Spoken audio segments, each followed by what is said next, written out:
What's up, YouTube? So I just want to give you some travel tips when you travel to foreign countries, because I've traveled to a lot of countries and I figured this might help you, because I hope that everybody watching this channel is traveling. It's called Motivation and Travel Channel. So when you go to a foreign country, you want to make sure you have someone there. Have someone there pick you up. Make sure you know who the person is in advance. Why? Because you're the most vulnerable when you're coming in from the airport. You have your passport, you have all your money, you have everything that's valuable to you is with you on that airport pickup. Okay? So if something happens and your stuff gets robbed, you're screwed. If you're in a foreign country and you lose your passport, you're going to be stuck there for weeks. It's going to take a long time, and it's going to be very, very expensive really, really quick, and you're not going to like it. So understand this. You're the most vulnerable when you're coming from or going to the airport. So make sure you got that transportation on lockdown. So I just wanted to share that with you. I'll give you a couple suggestions. Ideally, what you should do is to the Airbnb host, see if they can make arrangements for you. You might pay a little bit more for the transportation service, but your safety is worth it. The other option is go with a public transport that you know is a 100% transport. They could screw you. Like, for example, I've been in Ukraine before, and this was many years ago. This was back in 2011. I had no idea. I had to pay. I had to pay to get where I was going. I didn't know if they were screwing me over, but I said, how much is the price? How much is I need to get to this destination? Ask before. Make sure if you have to take a taxi, try not to take a taxi unless you have to.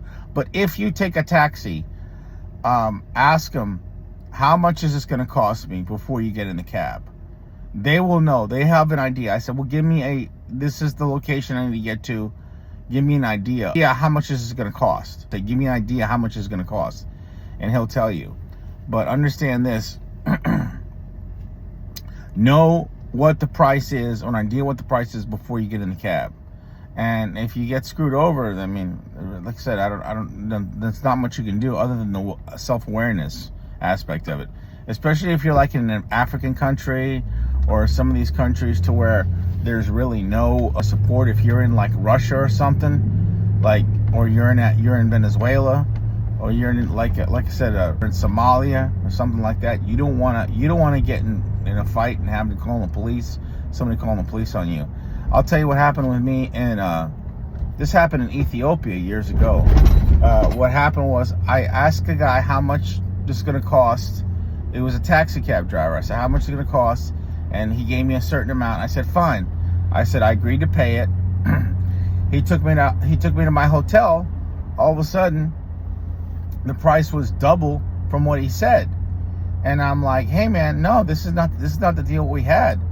So I thankfully, at the hotel, it was in Addis Ababa. Addis Ababa is the capital of Ethiopia. When I got to the hotel, the guy that worked at the hotel knew the game, and he knew what the guy was trying to do. And I came with the guy and I said, hey, look, I'm giving you the money. Here's the money, and I'm out. I'm not giving you any more. And he's like, oh yeah, I'm going to call the cops. I'm going to do all this stuff. And the guy from the hotel took care of it, because the hotel wants to protect their guests. The moral of the story is, know the amount of money before you get into the cab. Make an agreement before you get in the cab, and have a contingency plan. Okay, take care. God bless you. Thanks for watching.